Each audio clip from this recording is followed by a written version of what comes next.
Hello and welcome to the podcast series Anecdotes of Digital Humanities.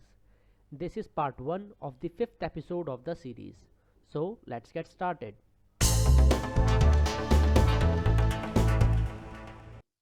Samo, I have a question. Like, is there an ongoing debate versus on whether a DH a methodology or a discipline? So, what's Mm, your views on this question or this debate? We can say. yeah, my view is very simple. For me, DH is foremost a methodology, then a discipline. Number one. Number two, there is a problem with my belief. I'll tell you what that problem is.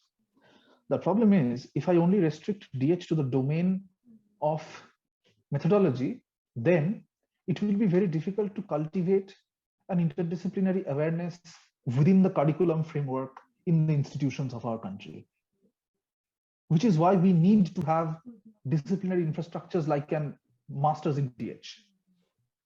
But there is a problem once again. You just can't have a master's in DH. You'll either be a master of arts in DH or a master of science in DH. Hence, we come back once again to the question of binary formation, that either you make it an MSc or an MA in DH. Now, my question is, if it is an MA in DH, what kind of a DH is that? If it is an MSc in DH, what kind of a DH is that? It goes back to my question on DH being plural. But at the end of the day, everything said and done, there has to be infrastructures to facilitate interdisciplinary inquiries. Otherwise, people in sociology or literature will say, no, we don't need Python. No, we don't need Voyant. Please let us do work in the candles beside our bedrooms. That's not the point. The point is to facilitate interdisciplinary learning and inquiry, which is where I believe the facilitation of DH as a discipline is incredibly important. Thank you, Samo. I would like to invite Vasundhara in the conversation. If Vasundhara, you can share your views with us. Yeah, I absolutely agree with Shamu. I actually have like in a parallel space of data sciences, I have actually the same view of it. Like he says, like a person, a huge sociologist will be thinking, oh, I don't need Python. And the same happens with data. Oh, I don't need to understand the social perspectives of the people I'm studying. I just know that this is not a privileged space and this is the kind of problem I have to solve for them. Or like suppose a woman is being harassed, I need to create this and that opportunities on the or the buttons for them to get help. And but there is a whole lot of structure in place where all of this is operating. And if people in tech kind of presume that nothing from that structure is playing a part in how we are even getting access to the digital tech, the digital systems they are creating, then it goes out, it goes out the window. So I do think that it's foremost a methodology, but for any methodology, we can have different methodologies. For any of them to flourish and actually learn from each other and progress and evolve, the discipline is needed. So like in my first week in DH, I got to know that DH was once known as humanities computing also.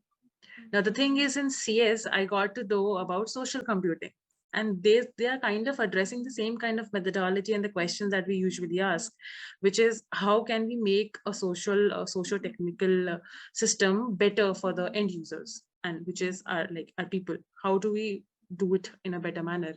But the approach with which they approach that solution and find a solution and approach the problem are totally different. The name is same, the approach is kind of different, but in a manner you see the end product could be same, but how they're approaching towards it is different.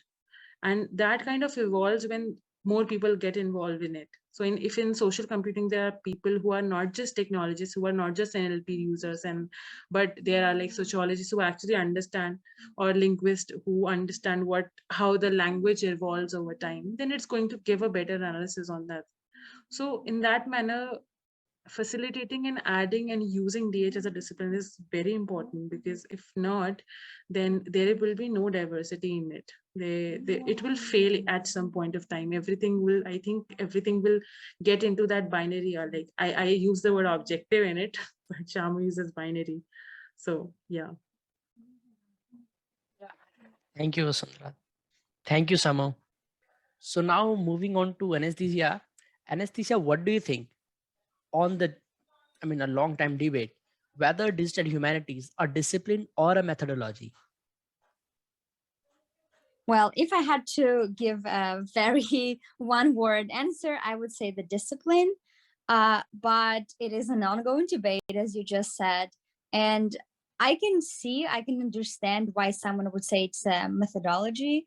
But yes, because it is a methodology. You know, we not all digital humanists actually know how to program.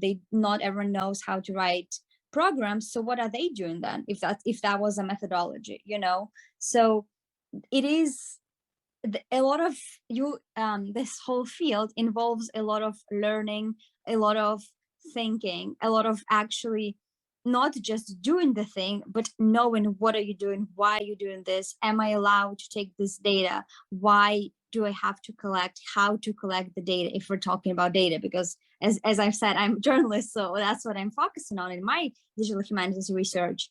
So it's not just the methodology. If it was just a methodology, you could go on YouTube and just watch a video, you know, how to do whatever, how to make those interactive stories. So I definitely think it's a discipline. Thank you, Anastasia.